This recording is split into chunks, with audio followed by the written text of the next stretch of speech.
E para falar sobre o resultado das eleições, nós recebemos aqui no Jornal Cultura o professor e cientista político Roberto Correia. Professor, boa noite. Boa noite, Natália. Como é que você avalia as eleições, o resultado das eleições de ontem? As urnas falaram muito bem e falaram aquilo que tinha sido detectado no ambiente que se formou nessa disputa.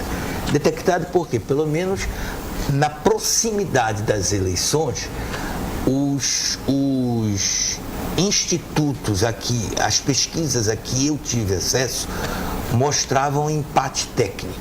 O empate técnico significa dizer que se eu estou 2% na frente, eu também posso ter 2% para trás, tanto para um candidato como para outro.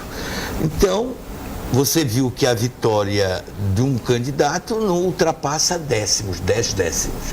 Isto significa dizer que o ambiente foi de hiperpolarização, não é nem bipolarização, é hiperpolarização.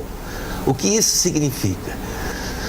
Que a campanha foi tão ensurdecedora no conflito de ideias que propiciou a que o número de indecisos fosse alto e aqueles que se perfilaram de um lado e do outro acabaram equilibrando a balança de tal sorte que o fiel da balança não foi suficiente para resolver o problema no primeiro turno. A gente tem, por exemplo, professor, dados que comprovam isso. Votos nulos, 8%. E votos brancos, 3%. Natália, o total então são 11%. Isso significa dizer aproximadamente o quê? 530 ou 600 mil? 356.248 votaram nulo. E cerca de 135 mil brancos. Tanto faz o voto branco, que o cara aperta lá na branco, opção de branco, como o cara que pega, digita qualquer número lá e é nulo. A intenção era protestar.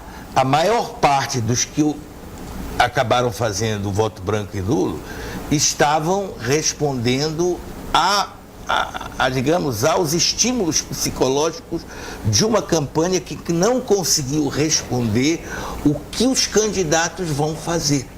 Então eu digo, bem, já que isto é assim, então não estou nem aí para vocês, voto nulo e branco. 21% não votaram.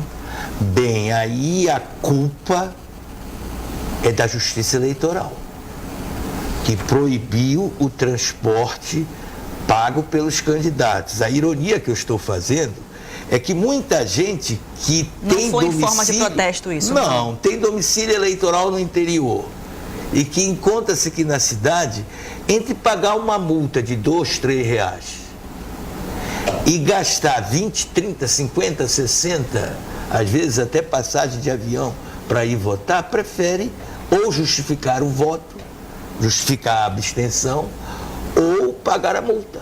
Quando a gente compara com as eleições anteriores, É em torno de 20%. É quase a mesma coisa. É quase a mesma coisa.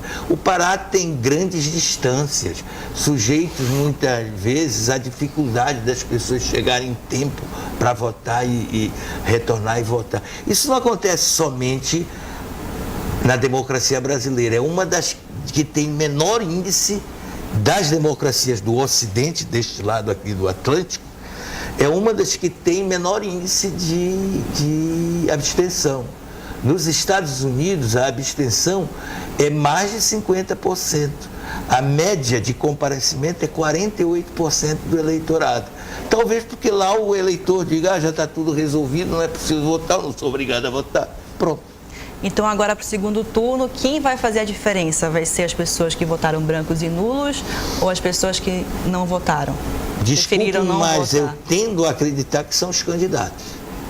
Os candidatos vão ter que mapear as regiões, verificar quais são as pessoas, os atores políticos que podem conferir apoio e, sobretudo, o debate passa a ser agora um debate maduro. Eu duvido que aquele candidato que for para o debate com mediocridades à la Fidelix, né? Esse será punido, porque a balança vai oscilar. A balança que oscila é em quem eu vou votar, sobretudo esses 600 mil de indecisos que acabam decidindo o voto. O apelo aos indecisos, ao voto branco e nulo, tem que ser feito. Não vote nulo, não vote em branco.